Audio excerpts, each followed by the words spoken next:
I never imagined the world could go silent and violent at the same time. But when the ground split open beneath my feet, when concrete folded like paper, when the world above my head collapsed into darkness, I realized that earthquakes don't just shake the earth. They shake a person's soul. This is how I survived a 9.2 megaquake while trapped in the basement, buried alive beneath a broken city, fighting time, thirst, fire, and the fear that I might never be found. And trust me, nothing I'm about to tell you is exaggerated. This really happened. It was 4:17 p.m. on a Wednesday. I was helping my friend Daniel reorganize his basement storage room. Nothing unusual, just the smell of old boxes, dust in the air, and a small radio playing quietly in the background. Outside, the city was busy, traffic honking, vendors shouting, life moving as normal. But underground, the air felt slightly heavy, not in a supernatural way. More like the kind of heaviness you feel before a thunderstorm. A subtle pressure you can't quite explain. Daniel joked, "Bet there's another tremor coming. We've had small ones all week." I laughed. I shouldn't have, because a minute later, the world changed. It began with a sound, not the rumble people describe in movies. This was different, like the earth sucking in a breath. A deep, low groan rising from below. The lights flickered.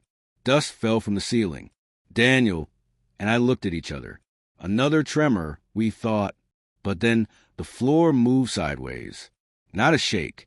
A violent lurch that threw me against a shelf of old tools. Boxes crashed around me. Daniel grabbed a metal pipe to steady himself. "Get to the stairs," he shouted. But the stairs were already twisting, shifting, breaking. The 9.2 earthquake had begun. The basement swayed like a boat in a storm. Shelves toppled. Glass shattered.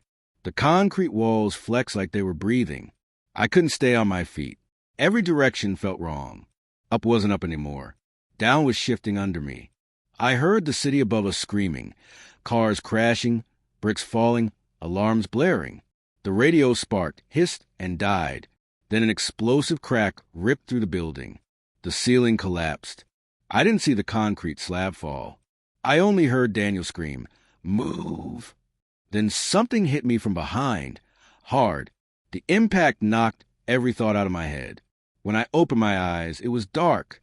Not nighttime dark. Not power outage dark. It was buried alive dark.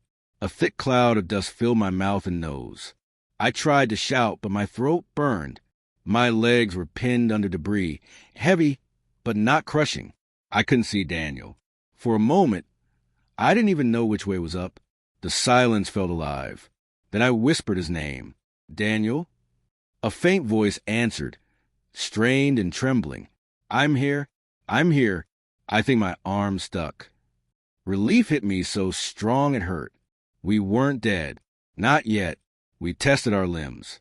I could move one foot slightly. My other leg was wedged under broken concrete. My head had a tiny pocket of space, barely enough to breathe.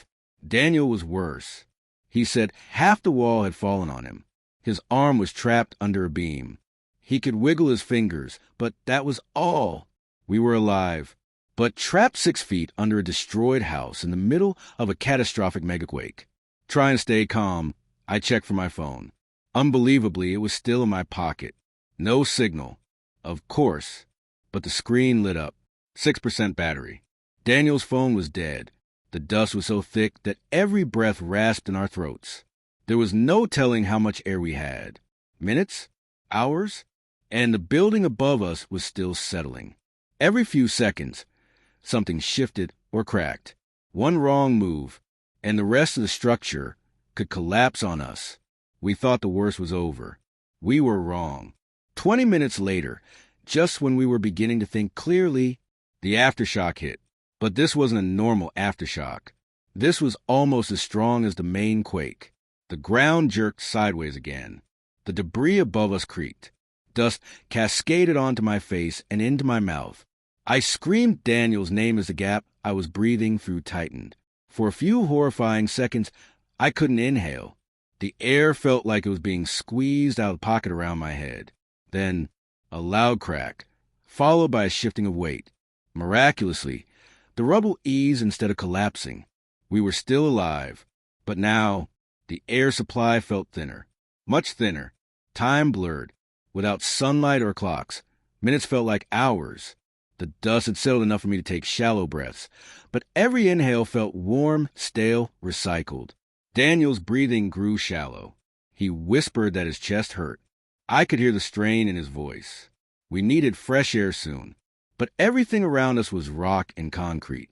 I tried digging, but every movement sent debris sliding dangerously close to my face. Then, as I reached upward, my fingers brushed something.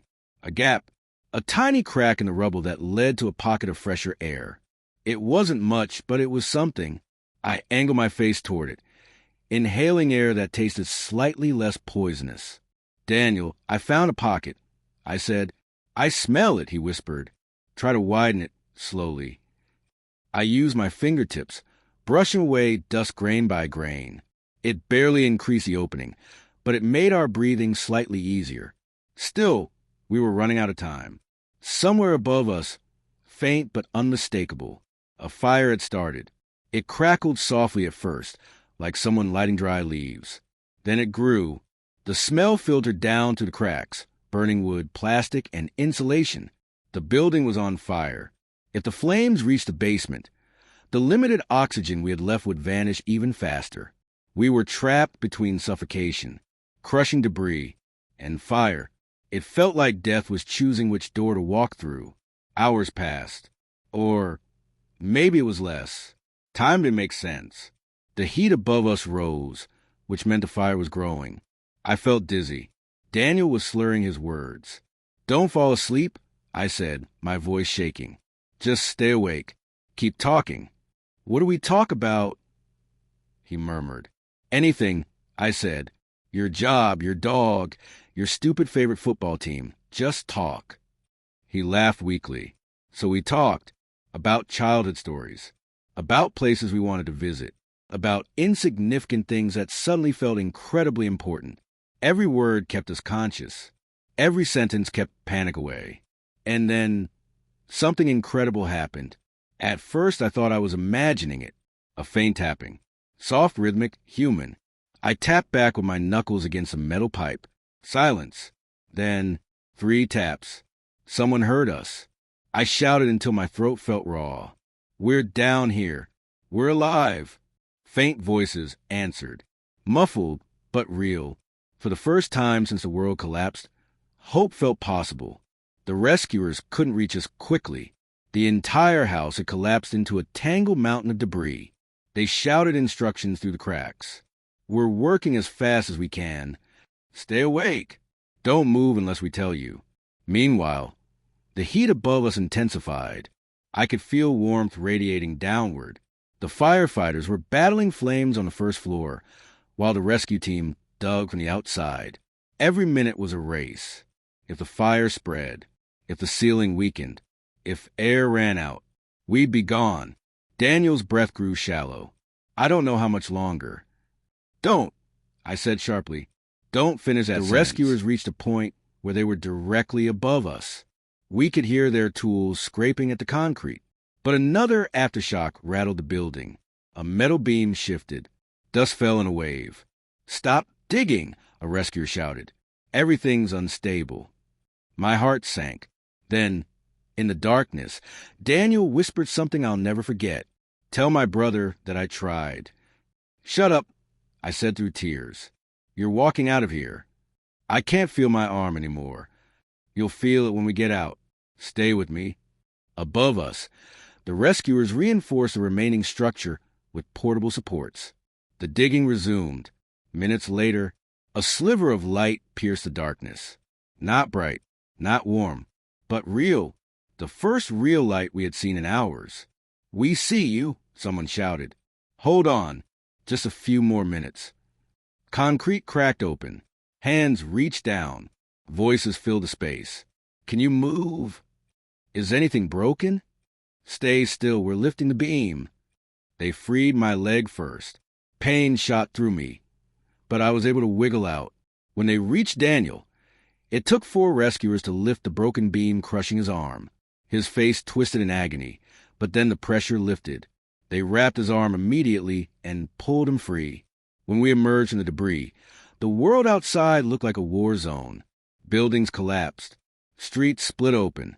Fires burned in the distance. Sirens echoed everywhere.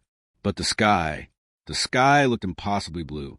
I never appreciated sunlight the way I did that moment. Daniel survived. His arm was fractured, but doctors saved it. I had bruises, cuts, and a mild concussion, but nothing life-threatening. The city didn't recover so easily. The quake was one of the most powerful ever recorded. Thousands injured, dozens missing, homes destroyed. But amidst the chaos, the firefighters and rescue teams performed miracles. They saved lives, including ours. People always imagine disasters as loud, dramatic, cinematic events. But when you're trapped beneath a broken world, it's not the destruction you remember. It's the silence, the waiting, the desperate hope that someone will notice you're still alive.